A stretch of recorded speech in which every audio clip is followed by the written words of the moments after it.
What are some of the indicators for kids out there that the person that they're dealing with that they can't see physically across the interwebs is a potential predator? What are the types of things that they're doing?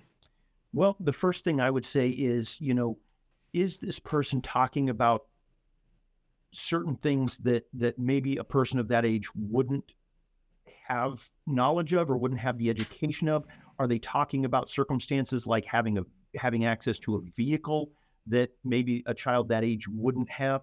Are they offering things that seem unreasonable? You get some of these predators. I had one that because my mom didn't want to pay for my phone bill and my phone was broken, actually mailed me a brand new iPhone so that I would be able to then um, FaceTime with him to send him the sexual images that he was requesting of my undercover persona. He sent you a phone? Yeah, Holy shit. yeah, I got it in evidence. It's kind of cool. It was one of the prizes that I wanted to take with me when I retired, and they wouldn't let me. God. You know, does an actual kid have the capability to send you money or to send you phones or tickets? Predators will use those things to try and convince a child. And if they're pretending to be another child, they wouldn't have that. But I think the biggest one that I really try and push is the person you're talking to asking you to keep a secret that you wouldn't otherwise feel comfortable keeping, or are they asking you to do things that they want you to keep secret from your parents?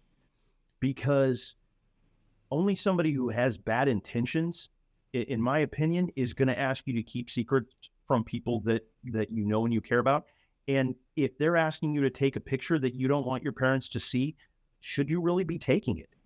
And I tell kids all the time, if you're taking a picture that you wouldn't be proud for your parents to see, your grandparents, your school principal, your pastor, whoever, don't take it. Because the reality is, once you hit send on that, you have no control over where that goes, who gets to see it. And the reality is, once you hit send, your parents might see it, your principal might see it, your pastor might see it, your entire school might see it. And are you going to be proud of your of everybody seeing that picture? Yeah. And having those conversations with kids about, don't take pictures that you don't want me to see, because I might end up seeing it. It is a good way to have that conversation. If somebody is asking you to keep secrets, are you supposed to be keeping secrets? Is that a safe thing to do? Is that something that a good person would ask you to do? And if they say no, then that's not somebody they need to be talking to, and that's somebody that is potentially a predator that we need to be concerned about. I like that. That's gonna be a clip. I'm gonna make that a clip. We'll put that out there for parents especially. Okay, what are we, in your experience now that you've done this for a while? Where are we as law enforcement? Where are we killing it? How are we doing good out there? There are a lot of individuals that are out there doing outstanding jobs protecting kids and saving kids. And what I see is a growing awareness among the administrations that this is a problem that needs to be addressed, and we need to get on board with it. When I first started, the majority of the money and funding that was coming from the brass, coming from the upstairs, was going to narcotics. We need interdiction. We need canines. We need undercover narcotics to go after the dope and things like that. We've got a narcotics task force. We've also got an anti-smuggling task force that goes out and looks for the people that are transporting the dope across the borders and stuff. We've got interdiction task forces. We've got all of these things. We've got the trainings that every street cop goes to about how to find dope in a car or on a person, or look for the signs and symptoms of impairment. We're slowly starting to see more and more of the interdiction training for identifying if a situation is not what it should be, and that that kid is being trafficked or that person is being, trafficked.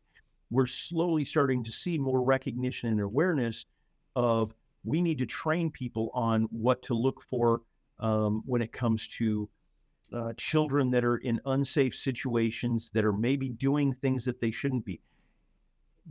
Almost every patrol person that I know nowadays has gone to that call of my son or my daughter sent a stupid, sexual picture, and now it's blown out across the school and we got to try and deal with it. And so we're slowly starting to see more and more education for the patrol, for the investigators on how to deal with these types of cyber crimes. And my hope is that just like we saw all of the interdiction training, just like we saw all of the training that went on narcotics and undercovers, we'll start seeing that same recognition and that same amount of passion going toward protecting kids. Because if we're going to protect them from the fentanyl, if we're going to protect them from the heroin, we got to protect them from the creeps online that want to sexually exploit them and abuse them, because we know that those children who have been sexually exploited and abused oftentimes are turning to the dope to deal with it, to cope with it, to